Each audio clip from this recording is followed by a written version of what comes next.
The great hall of the Galactic Council had never been so quiet. Representatives from 100 different species sat in their seats, staring at the massive screen before them. The images showed cities. Beautiful, clean cities with tall buildings that touched the clouds. Gardens filled with flowers. Streets lined with trees. Everything was perfect. Everything was empty. Ambassador Vorus of the Delcari hegemony stood at the center of the hall. His 4 eyes blinked slowly as he read from his report. His voice, usually strong and proud, now shook with confusion. Earth is abandoned, he said. Not destroyed. Not attacked. The humans simply left. A wave of whispers moved through the crowd. The Makari delegation clicked their claws in disbelief. The Varathi representatives exchanged worried glances. High Counselor Mevith slammed his thick appendage against his desk. Impossible, Mevith growled. 12 billion beings do not simply vanish. Where are their ships? Where are their leaders? Someone must answer for this. Nobody could answer. Nobody knew. In the observation deck above the Great Hall, a young man named Taiho watched the chaos below. He was human, one of the few who still worked for the Council. His job was simple. He investigated problems. He found answers. But this time, the problem was his own people. Beside him stood Yuna, a woman with kind eyes and a gentle voice. She was also human, a specialist in alien languages. They had worked together for years. Now they stood together, watching their species become the biggest mystery in the galaxy. I went to Earth, Taiho said quietly. I saw it myself. Not turned to him. And the lights are still on. The machines still run. Robot workers tend the gardens and clean the streets. He paused, his jaw tight. But there is no one there. Not a single person. They even took the bodies from the graves. Yuna felt a cold chill run down her spine. They took the dead? Every cemetery. Every tomb. Every memorial. Taiho looked at his hands. They did not want to leave anyone behind. Not even those who had already passed. The council session continued below. Species that had barely spoken to humans for decades now demanded answers. They called humanity ungrateful. They called them cowards. They called them traitors. Taiho listened to their anger and felt something strange in his chest. It was not quite sadness. It was not quite anger. It was something in between. They never cared about us, he said. Not really. We were useful. We fixed their problems. We made their lives easier. But they never saw us as equals. Yuna nodded slowly. I always knew. The Galactic Council had existed for 10,000 years before humans arrived. When humanity first made contact, they were treated as children, newcomers, a young species that still had much to learn. The older races smiled at human customs. They laughed at human art. They tolerated human ideas and humans. Always eager to help, simply smiled back and got to work. They fixed broken machines that other species had given up on. They found creative solutions to problems that had lasted centuries. They built bridges between enemies and helped strangers become friends. They asked for very little in return. Just a place at the table. Just a chance to belong. But the table was never truly theirs. Taiho remembered his grandmother, Yunji. She had been a teacher on Earth before the migration began. 1 year ago, she had called him on his communication device. Her face had been calm, almost peaceful. We are leaving, child, she had said. All of us. It is time. Taiho had not understood. Leaving? Where? Why? We have given enough, Yanji replied. We have waited long enough. The galaxy does not want us as family. They want us as servants. And we are tired of serving those who do not love us, he'd argued with her. He had begged her to stay. But she had only smiled that sad, knowing smile. You will understand someday, she said. When you are ready, you will understand. The call ended. 3 months later, Earth was empty. Now Taiho stood in the observation deck. Watching aliens argue about trade agreements and defense pacts, they were angry about lost profits. They were worried about broken contracts. Not once did anyone ask if the humans were safe. Not once did anyone wonder if they were happy. They miss what we did for them, Yuna said, reading his thoughts. They do not miss us. No, Taiho agreed. They do not. Below, High Counselor Maveth was shouting again. He demanded that search parties be sent. He insisted that humans be found and brought back. His words were full of authority, but Taiho heard the fear beneath them. The galaxy had taken humanity for granted. Now humanity was gone, and the galaxy was beginning to realize what it had lost. A Varathi delegate spoke up. The humans maintained our medical stations. Who will do that now? A Makari representative added. They designed our navigation systems. Our ships are already having problems. More voices joined in. Humans had touched everything. Power grids, food production, communication networks, education programs. They had worked quietly in the background, asking for no glory, expecting no praise. And now, without them, systems across the galaxy were beginning to fail. Taiho felt Yuna's hand on his shoulder. What do we do now? She asked. He thought about his grandmother's words.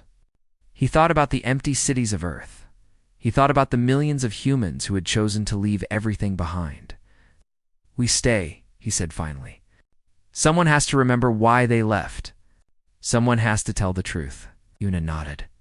Then we stay together. Outside the Great Hall, the stars continued to shine. Somewhere out there, beyond the edge of known space, humanity was traveling to a new home. They had left behind their cities, their history, their graves, but they had taken something far more important with them. They had taken their dignity and the galaxy. For the first time in centuries, was forced to look at itself and wonder if it had ever truly deserved them at all. The session ended with no answers. Representatives returned to their ships, their minds full of worry. The news spread across 1,000 worlds. Humanity was gone. The quiet helpers, the patient fixers. The gentle bridges between species, all of them had vanished without a word, and in the silence they left behind. The galaxy finally began to listen. 6 months passed since the humans disappeared. The galaxy did not fall apart immediately. It happened slowly, like a building losing bricks one by one. First, the medical stations began to fail. The Varathi Combine had the best hospitals in the known universe. Their doctors could cure diseases that killed other species. Their machines could rebuild broken bodies.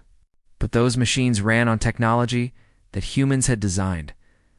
A Varathi scientist named Kilax stood before a broken healing pod, his tentacles trembling with frustration. The machine had stopped working 3 days ago. 20 patients waited for treatment.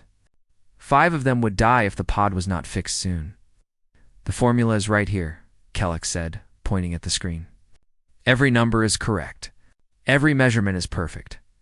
But the machine will not work. His assistant checked the records. A human engineer modified this pod 12 years ago.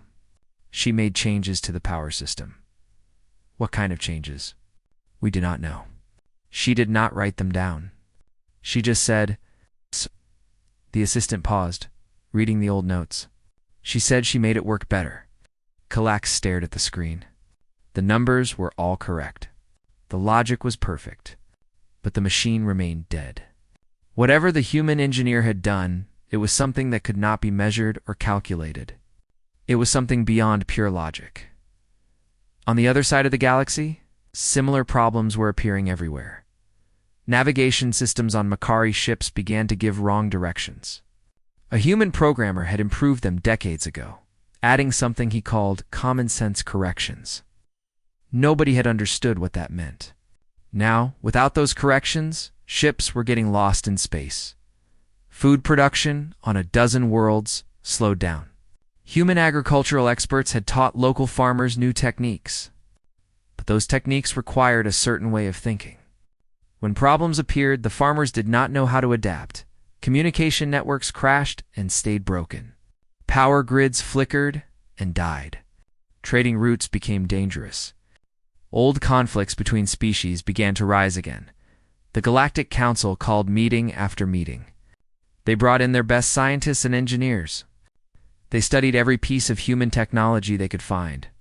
But the more they studied, the more confused they became. Doan was a historian. He was human, one of the few who had chosen to stay behind. Now he spent his days in meeting rooms, trying to explain his species to aliens who had never bothered to understand them before. How do humans solve problems? The Makari delegation demanded. What is your method? What is your system? Doan thought carefully before answering.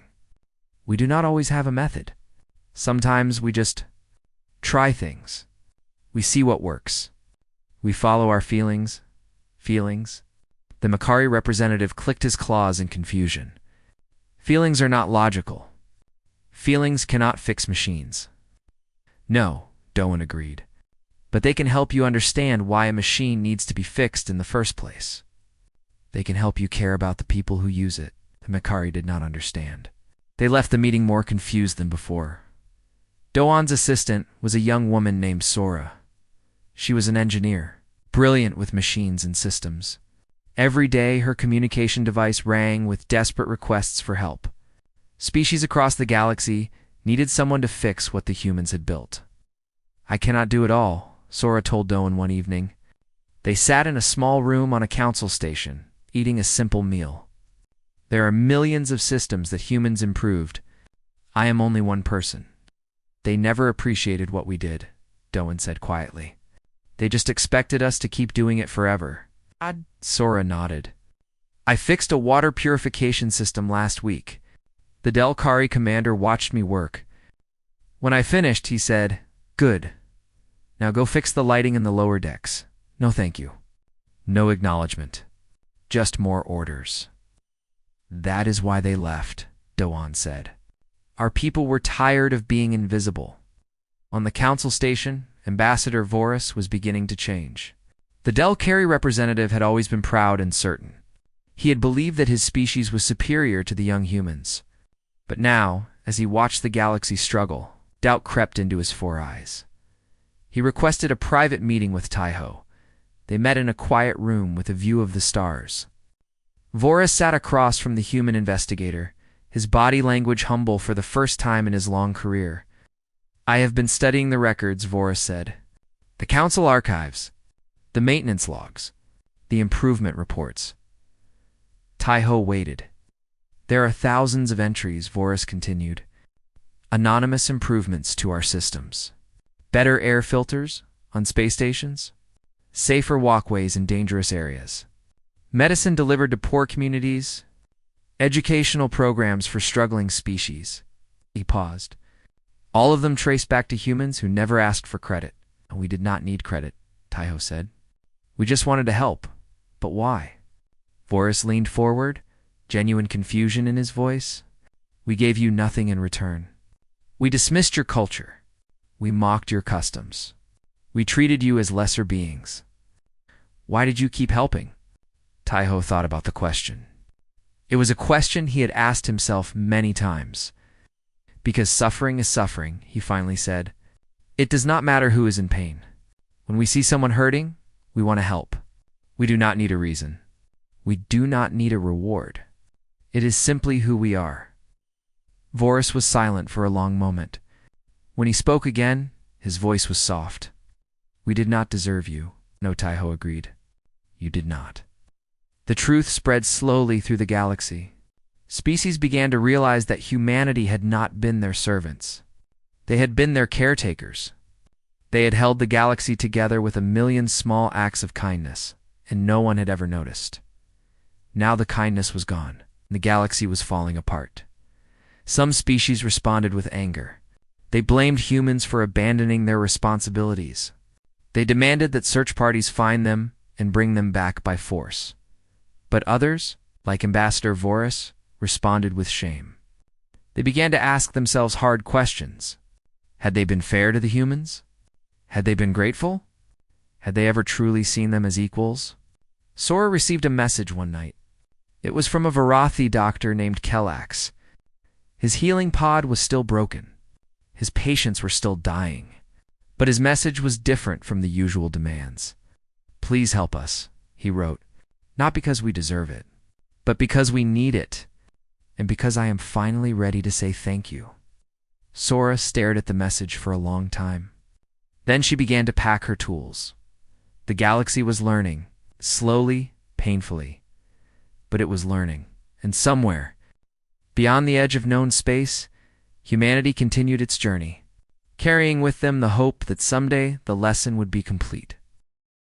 The Galactic Council made a decision. They would find humanity and bring them back. Not by force, they promised. Just to talk. Just to understand 50,000 ships gathered at the edge of Council space. It was the largest expedition in galactic history. Warships and science vessels. Cargo carriers and diplomatic cruisers. 30 different species, all united by a single goal. Find the humans. The Council needed a leader for this mission. Someone who understood humanity. Someone who could speak for them. They found that someone in a small house on a quiet moon. Hune was old. Nearly 200 years old, kept alive by medical technology that humans had freely shared with the galaxy. He had been an admiral once, commanding great fleets in forgotten wars. Now he spent his days gardening and reading old books. When the council representatives arrived at his door, he did not seem surprised. "I was wondering when you would come," he said. They offered him command of the expedition. They promised resources. They promised authority. They promised anything he wanted. Hyun listened to their offers and said nothing. When they finished, he asked only one question. Why do you want to find them? The representatives looked at each other. Because we need them, one finally admitted. The galaxy is falling apart without them. Hyun nodded slowly. At least you were honest about that. He agreed to lead the expedition on one condition. His granddaughter Minji would serve as his second-in-command. The council agreed. Minji was young and fierce. She had been living in the outer colonies when the humans began their migration. She had returned the moment she heard the news. Unlike her grandfather, she was not calm about the situation. "They left us behind," she said as their flagship departed council space. "Our own people abandoned us." Hyun shook his head. "They gave us a choice. We chose to stay." "That is different, is it?" Minji stared at the stars ahead. "Grandmother left. My parents left. Everyone I knew is gone. They did not even say goodbye." "Your grandmother said goodbye to me," Hyun replied. "She said it was time to stop being useful to people who never valued us." "Then why did you stay?" The old admiral was silent for a long moment. "Because someone has to remember. Someone has to witness.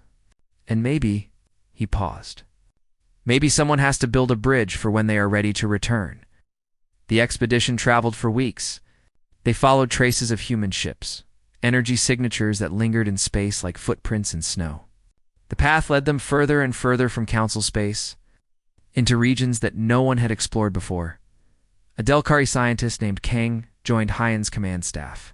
He was young for his species, curious and open-minded. Unlike many of his people, he did not look down on humans. He admired them. "I have studied your species for years," Kang told Han one evening. "Your art, your music, your history.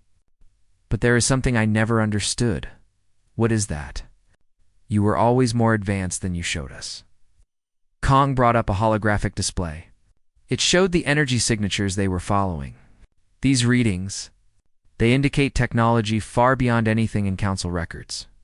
Ships that move faster than our best vessels.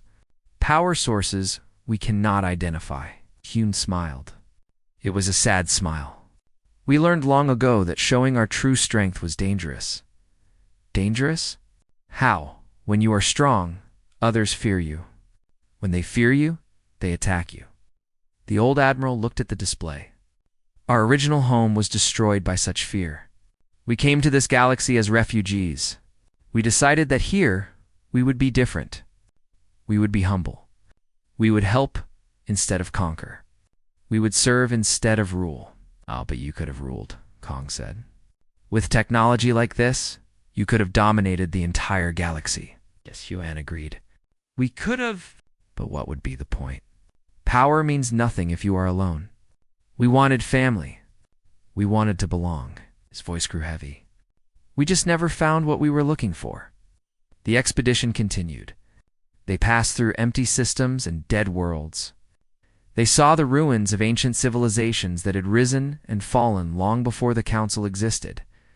The universe was old and full of ghosts. Then, at the very edge of known space, they found something. It appeared on their sensors like a star at first, bright and powerful. But as they drew closer, they saw it was not a star at all. It was a ring, a massive ring, larger than most planets, spinning slowly in the darkness between galaxies. Light pulsed along its surface in patterns that seemed almost alive. Around it, ships gathered in numbers too great to count. Human ships. Minji stared at the display, her eyes wide. There must be millions of them. All our people, Hyun said quietly. All 12 billion of them. They are all here. Kong ran calculations on his console. The ring. It appears to be some kind of gateway. A doorway to somewhere else. Another galaxy. Another dimension. We cannot tell. How long have they been building this? Mingi asked. Heen thought about all the years humans had spent in the galaxy. All the small improvements they had made, all the technology they had freely shared, and all the technology they had kept hidden. Centuries, he said. Maybe longer. They have been planning this since before we joined the Council. Maybe since before we arrived in this galaxy. Transmission came through. A voice calm and familiar. Admiral Hain, we have been waiting for you. Please, come aboard. It is time we talked. Yoon recognized the voice. It belonged to someone he had known long ago. Someone he had believed was dead. He looked at Minji. He looked at Kang. He looked at the massive ring and the millions of ships and the light of a doorway to somewhere unknown. Take us in, he said. The flagship moved forward, entering the gathering of human ships. Around them, vessels of every size drifted in peaceful formation. There were no weapons powered, no shields raised, just a quiet gathering of a people preparing to leave. As they approached the ring, Hyun felt something he had not felt in a long time. Hope, not hope that his people would return to the galaxy that had rejected them, but hope that they had finally found what they were always searching for, a home, a real home, a place where they would be loved for who they were, not used for what they could do. And if this was their final journey, Hyun thought, at least he would see them one last time. The flagship docked with the largest human vessel. The doors opened, and Hyan stepped through, ready to face whatever truth waited on the other side. The inside of the human vessel was warm and bright. Plants grew along the walls. Children played in wide hallways. Families sat together, talking and laughing. It looked nothing like the cold, efficient ships of the Council fleet. It looked like a home.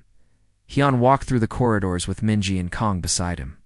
Human men and women nodded at them as they passed. Some smiled. Some waved. No one seemed surprised to see Council representatives on their ship. They had been expected. A guide led them to a large room with a view of the Great Ring outside. The window stretched from floor to ceiling, showing the massive structure in all its glory. Light danced along its surface, beautiful and strange. In the center of the room, the old man waited for them. Hyun stopped when he saw the face. His heart ached with memories. Sunwoo, he whispered. The old man smiled. Hello, old friend. It has been a long time. Sunwoo had been humanity's first ambassador to the Galactic Council.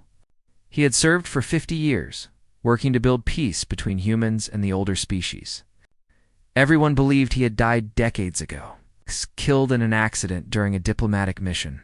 But here he was, alive, older than Han remembered, but still with those kind eyes that could see straight into a person's soul.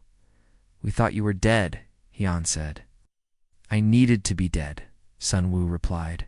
The work I had to do required me to disappear. The ring could not be built if the Council was watching. Minji stepped forward. Her voice was sharp with anger. You lied to us. You planned this for centuries and told us nothing. We told those who needed to know. Sunwoo's voice remained calm. Your grandmother knew, Minji. Your parents knew. They chose to keep the secret. Why? Mingy demanded. Why all this secrecy? Why leave without a word? An elderly woman entered the room. She moved slowly, leaning on a cane, but her eyes were bright and sharp. Hyun recognized her too. Nari, the famous mediator who had ended a dozen wars. Another ghost returned to life, because the council would have stopped us, Nari said. If they knew we were building a way to leave, they would have tried to keep us here. We were too useful to let go. She sat down in a chair by the window, looking out at the ring. For 2 centuries, we gave everything to the galaxy. Our knowledge, our labor, our kindness. And in return, we received tolerance. Not respect, not love, just tolerance. We were the servants who kept the house running, Sunwoo added. The workers who fixed everything, but were never invited to the dinner table. We smiled and served because we hoped that one day things would change. But they never did, Nari said. 100 years ago, we finally accepted the truth. The galaxy would never see us as equals. We could serve them for 1,000 more years, and they would still see us as lesser beings. Hyun felt the weight of their words. He had spent his whole life in the council's service. He had fought their wars. He had followed their orders. And in all those years, he had never been treated as anything more than a useful tool. So you built the ring, Kong said. The Delkari scientist looked at the massive structure outside. A doorway to somewhere else. To another galaxy, Sunwoo confirmed. A place where we can start over. Where we can build something new, where our children will not grow up as second-class citizens. Minji's anger had faded. Now she just looked tired and sad. You could have taken us with you. You could have told us the truth. Nari shook her head. Everyone had to make their own choice. We could not force anyone to leave. And some. She looked at Hain with something like affection. Some had reasons to stay. Bridges that needed to be built. Lessons that needed to be taught. The room fell silent. Outside, the ring continued to pulse with light. Ships drifted around it, waiting for the moment of departure. The council fleet is still out there, Hyun said. They want answers. They want you to come back. Sunwoo laughed softly. We know. We have been watching their meetings. Their arguments. Their panic. His smile faded. They do not miss us. They miss what we did for them. Some of them are changing, Kong spoke up. Ambassador Voris resigned from the council. He came to learn, not to demand. Others are following his example. Nari and Sunwoo exchanged a glance. Something passed between them. A silent question. A silent answer. Then perhaps there is hope after all, Nari said. She stood and walked to a console near the window. Her old fingers moved across the controls. Data streams appeared on the screen. We prepared a gift for the galaxy, she said. Everything we know. Our science. Our medicine. Our art. Our philosophy. Centuries of human knowledge. Freely given. Why? Minji asked. After everything they did to us, why give them anything? Sunwoo answered. Because we are not leaving in anger. We are not leaving in hate. We are leaving because we love ourselves enough to seek something better. He paused. But that does not mean we want them to suffer. We never wanted that. Nari pressed a button. The data streams began transmitting to the council fleet outside. The gate will close behind us, Sunwoo said. We will not return. This is our final goodbye. Yan felt tears forming in his eyes. He had known this moment would come. But knowing did not make it easier. Junji, he said. Is she here? Can I see her? Sunwoo nodded. She is waiting for you. She knew you would come. A door opened. A small woman with gray hair and gentle eyes stepped into the room. She looked at Hyun and smiled that same sad, knowing smile she had given him on their last call. Hello, my son, Yoonji said. I am glad you found us. Hyun crossed the room and embraced his mother. For a moment, he was not an old admiral. He was not a leader or a bridge builder. He was just a child saying goodbye. I understand now, he whispered. Why you had to leave. I know, Yoonji replied. I always knew you would. Outside, the ring began to glow brighter. The moment of departure was approaching. Millions of humans prepared for their final journey. And in that small room, the light of a new beginning shining through the window, a family held each other one last time. The ring activated with a flash of light brighter than any star. For one moment, the entire region of space was lit up like day.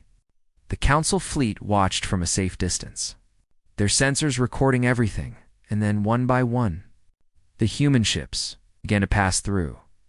They moved in perfect order. Families, communities, nations that had once covered entire continents. They flew into the light and disappeared, traveling to a destination no Council ship could follow. It took 3 days for all of them to pass through. When the last ship entered the gateway, the ring began to fade. The light dimmed. The structure that had taken centuries to build slowly became transparent.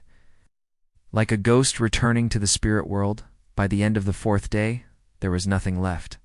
Just empty space where 12 billion humans had said their final goodbye. Hyun stood on the bridge of his flagship, watching the empty darkness. Beside him, Minji wept quietly. Kong, the Delcari scientist, stared at his instruments in disbelief. "They are really gone," Kong whispered. "Yes," Hyun said. His voice was steady, but his heart was heavy. "They are really gone." Ah! The Council fleet returned home. Some ships carried anger, some carried shame, some carried the massive gift of knowledge that humanity had left behind. Most carried confusion. The news spread across the galaxy within hours. Humanity had departed. The doorway was closed. They were never coming back. Reactions varied. Some species celebrated. Good riddance, they said. The galaxy did not need the humans anyway. They would manage on their own. Those species were usually the first to suffer when human-designed systems failed. Other species mourned.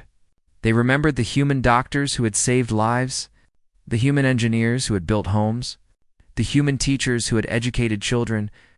They had taken all of it for granted, and now it was gone. The Galactic Council fractured almost immediately. Without humans to fix problems and smooth conflicts, old arguments returned. Old enemies remembered old wars. Old wounds reopened. High Counselor Mevith tried to maintain order. He gave speeches about unity. He made threats about consequences. But no one listened. His authority meant nothing without the quiet humans who had always made his orders actually work. Within a year, 3 species had left the Council entirely. 2 more were on the edge of war. The Great Federation that had lasted for 10,000 years was crumbling, but not everywhere. On a small station at the edge of Council space, the humans who had stayed behind gathered together. Fewer than 10,000 of them, teachers and historians, engineers and scientists, bridge builders who had chosen to remain. Taiho stood before them, the young investigator who had been among the first to discover humanity's departure. Beside him stood Yuna, Doan, Sora, and the old Admiral Hayan with his granddaughter Minji. Even Kong was there, the Delcari scientist who had requested permission to stay with them. "The galaxy is falling apart," Taiho said, "but that does not mean it has to stay broken." The humans and their allies began to build something new. Not a government, not a power structure, just a place where anyone could come to learn. Ambassador Voris was the first to arrive. He brought a small delegation of Delcari who wanted to understand how humans thought, not to copy them, but to learn from them. "Teach us," Voris said simply. "Teach us how to see the world the way you do." Mingyi became the lead teacher. She had inherited her grandmother's patience and her grandfather's wisdom. She stood before classrooms filled with alien students and taught them things that could not be measured or calculated. Empathy, the ability to feel what others feel, kindness, the choice to help even when there is no reward, hope, the belief that tomorrow can be better than today. The lessons were difficult. Many species had evolved to think only of themselves. The idea of caring about strangers was strange to them. Some students gave up and left, but some stayed. Slowly, one by one, they began to understand. A Varathi doctor learned to see patients as people, not just problems to solve. A Makari engineer learned to build machines that served communities, not just efficiency. A young Delkari diplomat learned to listen before speaking, to understand before judging. The station grew. More species sent representatives. The council, desperate to stop its own collapse, officially ignored the station's existence. Privately, many council members sent their children there to study. Years passed. The galaxy did not heal overnight. Old wounds took time to close. Old habits took time to break. But change was happening, slow and steady, like a river wearing down stone. On the first anniversary of humanity's departure, Taiho received a message. It came through technologies the council could not trace, from a place no council ship could reach. The voice was old and tired and happy. "Hello, child." Taiho's grandmother, Yunji. "We found what we were looking for," her voice said. "A beautiful place. A peaceful place.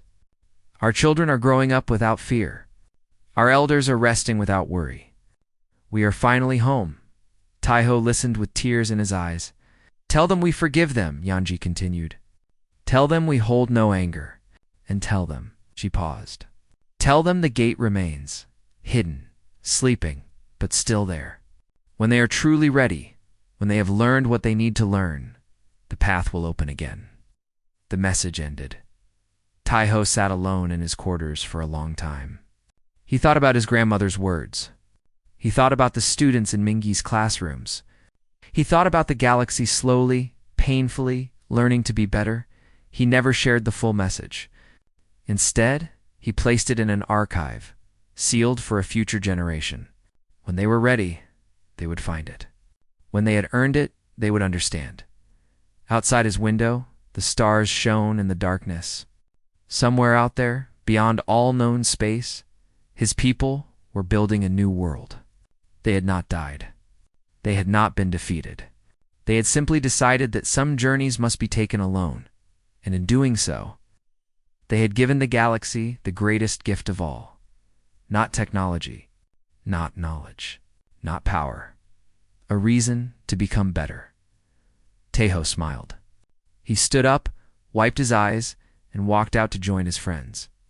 There was still so much work to do, so many lessons to teach, so many bridges to build. Humanity had left the galaxy in quiet, but their echo would remain forever, rippling outward through time and space. And someday, when the galaxy was finally ready, they would meet again.